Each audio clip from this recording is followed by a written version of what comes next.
안녕하세요. 저는 올해 30살인 여자입니다.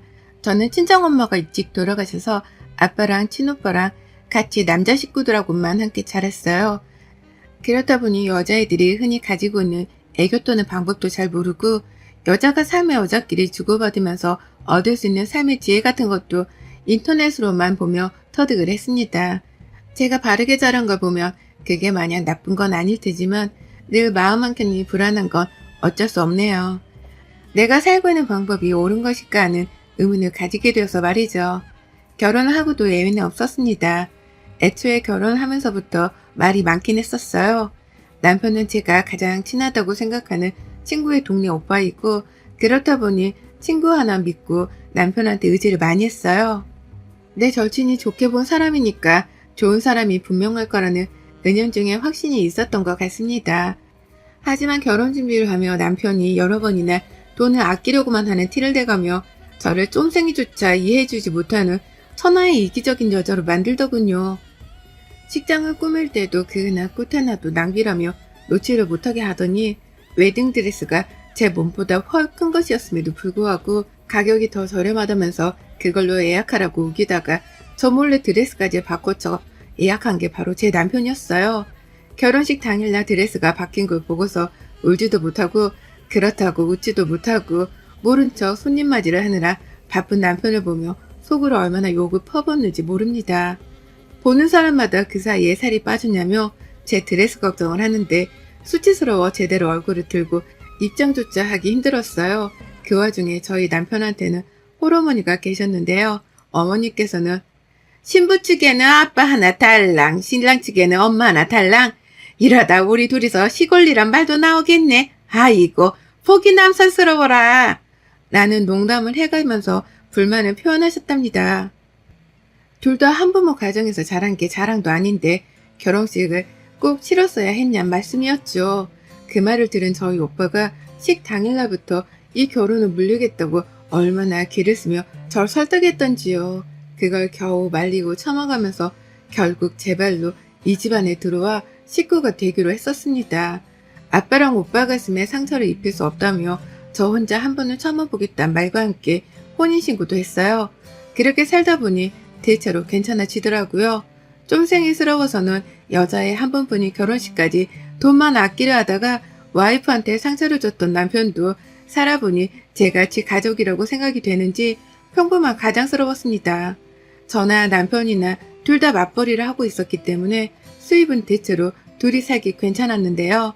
생활비도 반반, 큰 지출을 하지 않고 외식조차 아끼려고 하는 걸 보면서 그냥 전략이 몸에 밴 사람이구나 싶었습니다.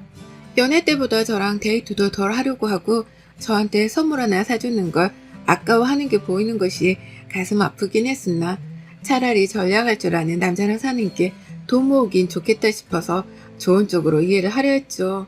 하지만 시어머니 문제만큼은 좋은 쪽으로만 이해를 하기가 힘들었어요. 어머님이 하시는 행동은 그 하나하나가 정말 기괴했거든요. 아무래도 어머님이 혼자 사시는 분이다 보니 외로움이 많으실 것이란 것 정도는 저도 잘 알고 있습니다. 저희 아버지가 혼자 사시면서 많이 외로워해 오셨으니까요. 그래서 결혼식 하며 저희 아버지가 호랍이라는 게 부끄럽단 티를 내는 신뢰를 범하셨음에도 가끔씩이라도 안부 연락을 해드리려고 노력을 했습니다. 저도 직장 다니며 사느라 일상이 여유 있는 편은 아니었지만 그럼에도 시간이 날 때면 어머님께 한 번씩이라도 목소리를 들려드리고자 했죠. 그게 아랫사람 된 도리인 줄 알았어요. 하지만 어머님은 아랫사람이 그렇게 예의를 갖춰서 먼저 다가가려 함에도 불구하고 단 한 번은 마음조차 열어주지 않으시더라고요. 어른이라면 다가와주는 아랫사람에게 고맙다는 말 한 번이라도 할 법한데 어머님께서는 처음부터 참 한결같이 매정하셨어요. 제가 지금 결혼한 지 이제 막 10개월이 되어가는 중입니다. 그런데 지난 10개월 동안 시어머니 때문에 속이 부글부글 끓었던 적이 한두 번이 아니었어요. 사연을 적기 위해서 다시금 곰곰이 생각을 해보니 어머니께서는 틈만 나면 저에게 질투 같은 감정을 보이곤 하셨죠. 당신 아들이랑 사는 며느리인데도 말입니다. 남편이 돈을 많이 아끼는 사람이었지만 그래도 밖에서 사먹는 것보다는 집에서 사먹는 게 낫다며 집밥만큼은 잘 해먹으려고 했거든요. 요리하는 것 자체도 좋아라 해서 저 대신 부엌에 들어가 칼을 잡는 적도 많았고요. 그러면 어머님은 꼭 식사 시간대에 맞춰서 전화를 해오셔서는 남편이랑 같이 밥을 못 먹도록 한참을 남편을 붙잡고 있었던 적도 있었고요. 뭘 먹고 있냐고 물어보셨다가 자신도 먹고 싶다면서 그 길로 저희 집을 찾아오려 하신 적도 많았습니다. 진짜로 찾아오신다고 하셔서 남편이 시어머니의 몫에 음식을 빼놓고 마냥 기다리려고만 한 적도 몇 번 있었을 정도였어요. 기다리는 동안 저는 혼자 밥을 먹겠다며 숟가락을 한번 들지를 못했고 엄격결에 집에 오시겠다는 시어머니를 기다리며 밥이 식어가는 걸 지켜만 봤습니다. 그렇게 시어머니가 오시고 나면 남편 옆에 꼭 붙어서 밥 먹고 수다 떨고 남편이랑 재미를 보다가 느지막이 집에 가기 싫다 라고 하며 시댁으로 돌아가셨고요. 남편이랑 주로 하는 데이트가 집에서 영화 보고 밥해 먹으며 지내는 것이다 보니 저도 지루함을 느끼는 중이었는데 이런 와중에 시어머니까지 합세를 해서 데이트에 끼겠다고 하면 당연스레 화가 날 수밖에 없었어요.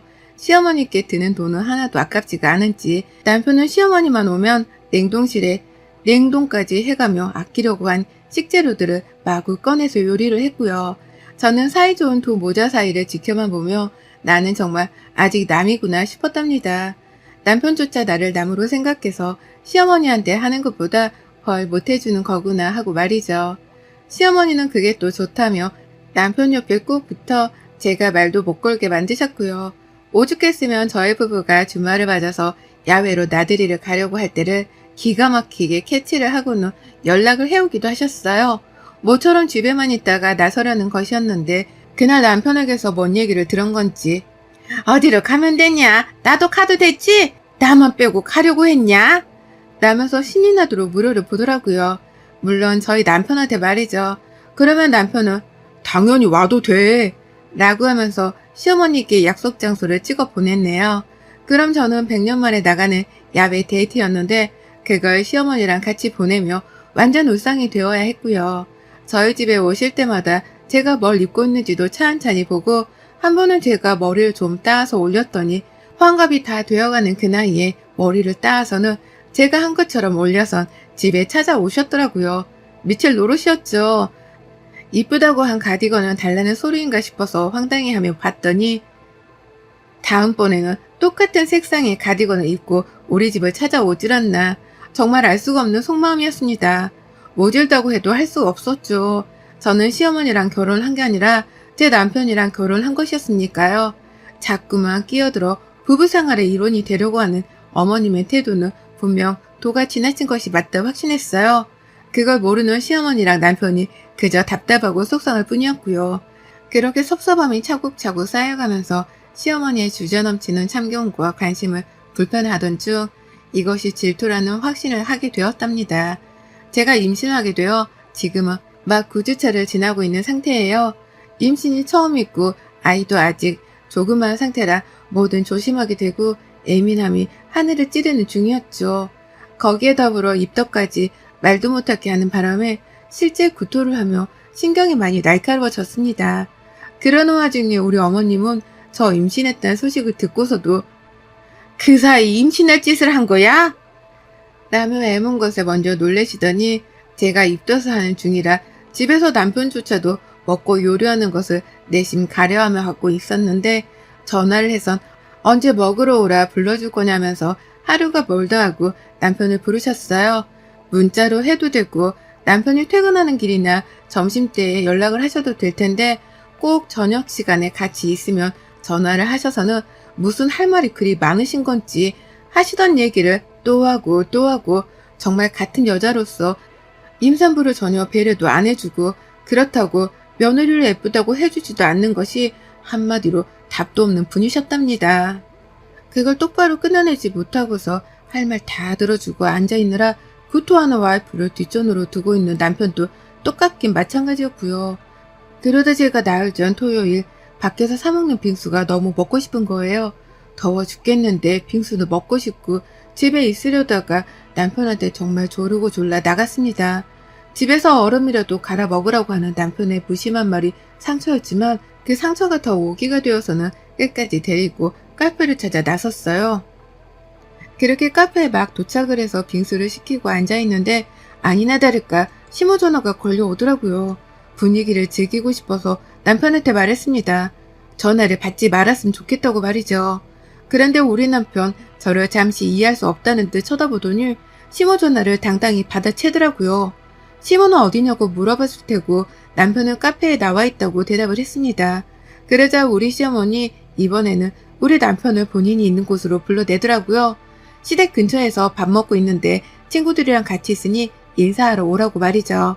와이프랑 데이트한다는 아들한테 오라 하는 시모도 황당했는데 남편은 마치 막 갈 사람 마냥 어딘데? 아, 그 식당? 언제까지 있는데? 라고 대답을 하더라고요. 그러니 제가 옆에서 제발 가지 말자 눈치를 줬죠.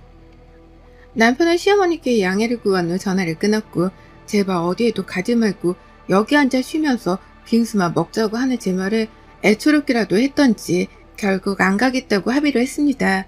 그리고는 시어머니께 문자로 못 간다 대답을 대신 전했죠.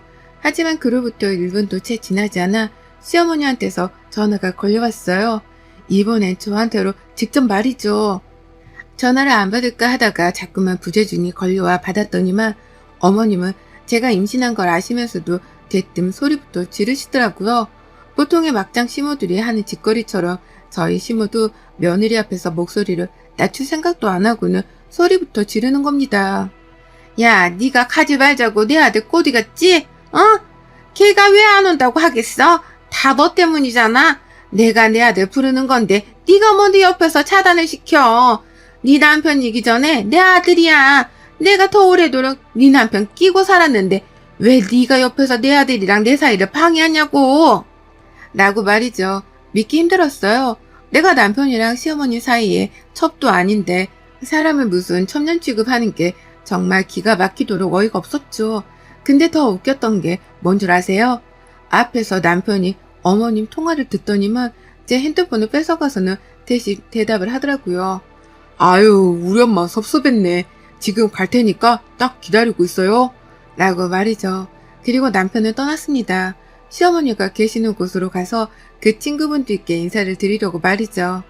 임신한 와이프가 빙수 하나 먹고 싶다고 조르고 또 졸라서 겨우 나온 카페였는데 빙수가 채 완성이 되어 테이블에 나오기도 전에 남편은 혼자 그렇게 가버렸어요.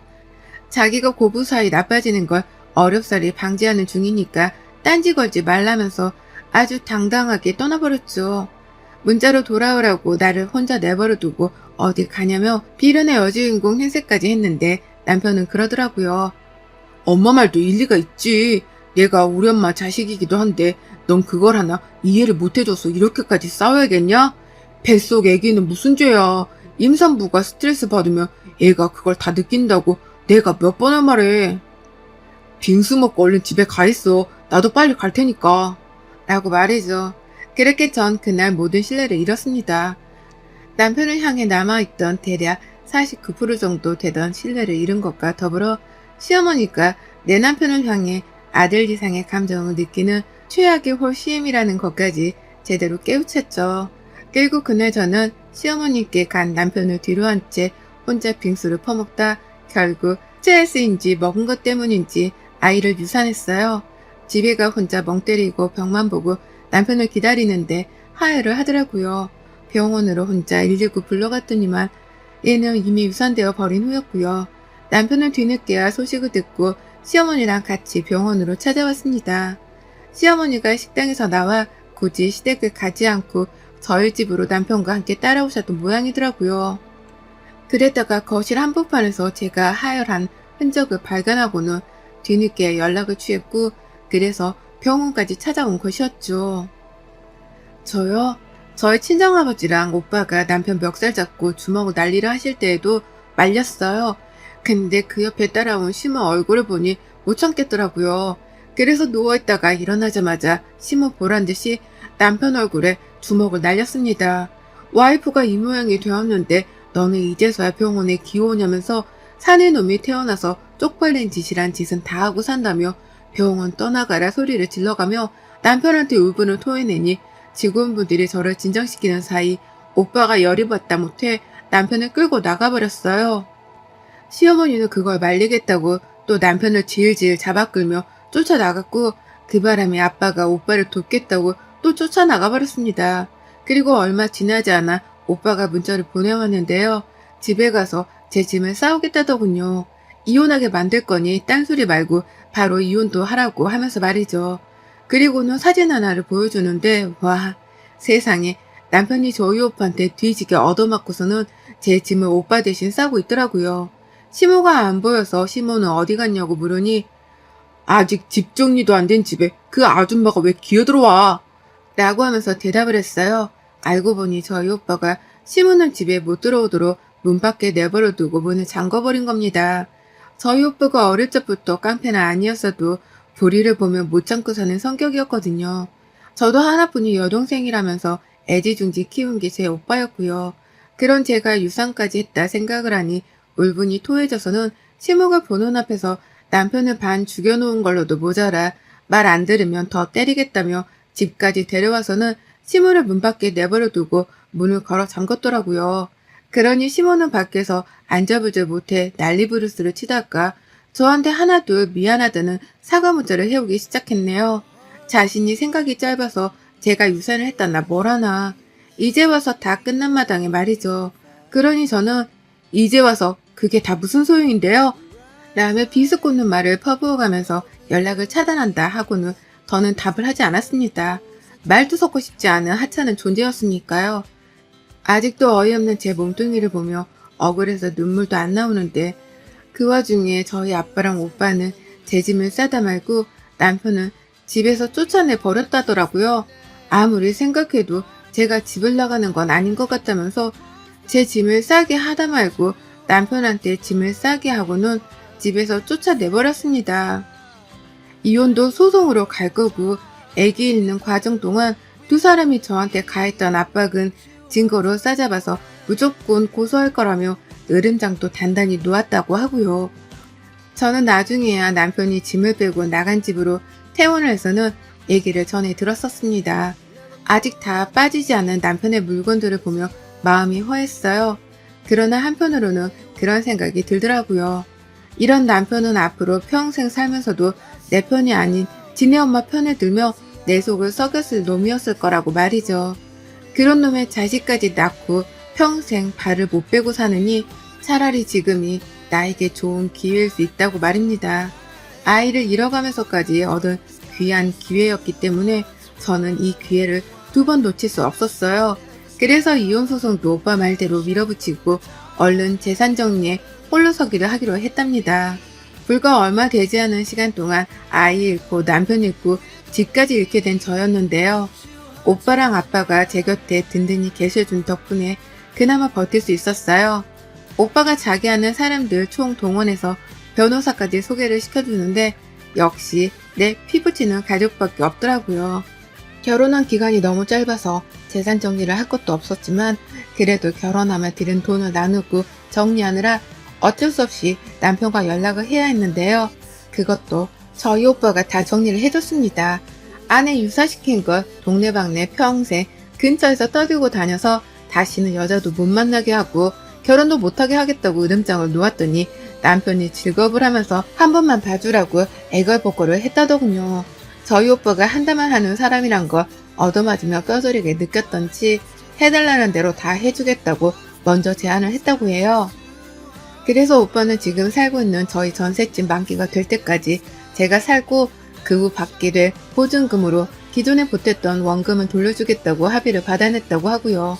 다만 저를 유산시키고 정신적으로 힘들게 한 시어머니와 남편을 향한 위자료 고소는 쭉 이어졌습니다. 그것만큼은 제가 합의를 하고 싶지 않아서 있는 그대로 고소 진행을 했어요. 남편은 가지고 있던 돈 중 대다수가 전세보증금에 묶여 있었는데 그걸 나중에야 돌려받기로 했던 나머지 가지고 있는 수중에 돈이 없다며 힘들어 죽으려 했고요. 뭐 그것까진 제 사정이 아니기에 알아서 하라며 전 깔끔하게 무시를 했습니다. 그렇게 쫌생이 마냥 돈 아끼며 살더니 변호사 하나 고용할 돈 한 푼 안 모으고 뭐 했나 싶더라고요. 이 순간 이혼하는 걸 얼마나 다행이다 싶었는지 몰라요. 몇 번이고 시어머니의 무례한 간섭을 고칠 기회가 있었음에도 고치지 않는 남편, 그리고 그런 남편을 믿으며 배짱 두둑히 안 좋은 행세를 하듯 내 남편을 불러댄 시어머니. 이 두 사람으로부터 받은 돈은 값어치도 없겠으나 약이 오르고 화가 나서라도 푼돈의 위자료는 받아낼 생각입니다. 그 돈으로 먹고 싶은 빙수 마음껏 먹고 하늘에 간 아이에게 평생 미안해하면서 살 거거든요. 잘 사는 모습을 보여드리지 못해 제 가족들에게 너무 미안한 마음이 크지만 이혼을 하게 됨으로써 새롭게 살 큰 기회를 얻었다 생각할 겁니다. 그래서 이전보다 훨 당당하게 잘 사는 모습을 보여드릴 거예요. 인터넷에서 마주하게 된 구독자님들께 응원을 받고 싶습니다. 저 당당히 잘 살 수 있게, 그리고 하늘에 간 아이도 더 좋은 부모한테서 꼭 다시 태어날 수 있게 많은 기도해 주세요. 여러분의 생각은 댓글로 남겨주세요. 오늘도 시청해 주셔서 정말 감사합니다.